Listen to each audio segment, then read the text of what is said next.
अस्सलामुअलैकुम। आप देख रहे हैं सादियाज़ टिफिन और आज हम बनाने जा रहे हैं तवा कलेजी।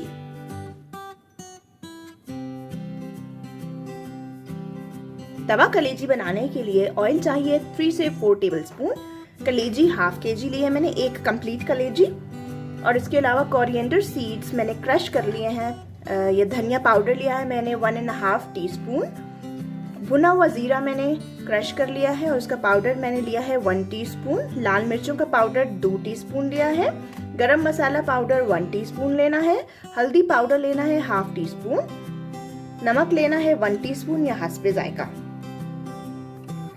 तवा मैंने मीडियम फ्लेम पे गरम किया है और इसमें डाल दिया है ऑयल। अब मैं इसमें शामिल करूंगी कलेजी, जिसके मैंने छोटे छोटे से पीसेस कर लिए हैं। आप अपनी मर्जी के हिसाब से पीसेस कर सकते हैं। अब हम इसे तब तक पकाएंगे जब तक इसका कलर चेंज नहीं हो जाता। अब कलर चेंज हो गया है कलेजी का और इसमें मैं बाकी मसाले ऐड कर रही हूँ। हल्दी, धनिया पाउडर, लाल मिर्चों का पाउडर, नमक,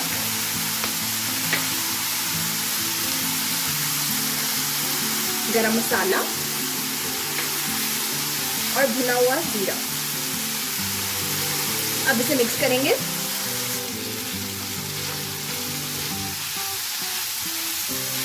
थ्री टू 4 मिनट इसे भूनना है अच्छे तरीके से हल्की आंच पर। और अगर आपको लग रहा है कि मसाले थोड़े से ड्राई हैं, भुन नहीं रहे और जलना स्टार्ट हो गए, तो आप एक छींटा पानी का दे सकते हैं। तवा कलेजी बिल्कुल तैयार है। आप इस रेसिपी को जरूर ट्राई कीजिएगा। और आपको मैं दिखाती हूँ, देख सकते हैं आप तो कलेजी कितनी सॉफ्ट है और हाथ से इजीली टूट गई है। ये थोड़ी सी पकती है तो इस वजह से जल्दी ये मीन्स ज़्यादा हीट नहीं लग रही होती इसे। तो जितनी देर आप ज़्यादा कलेजी को पकाएंगे वो उतनी ज़्यादा सख्त होती जाएगी। तवा कलेजी पे थोड़ा टाइम लगता है इसे पकने में, इसलिए बहुत सॉफ्ट होती है। आप इसे ज़रूर ट्राई कीजिएगा।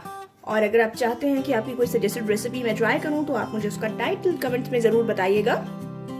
मैं मिलूंगी आपसे नेक्स्ट वीडियो में एक नई रेसिपी के साथ। अगर आपने इस चैनल को सब्सक्राइब नहीं किया तो सब्सक्राइब करें और बेल आइकन प्रेस करें ताकि आपको मेरी आने वाली वीडियो की नोटिफिकेशंस मिलते रहें। Till my next video, Allah Hafiz.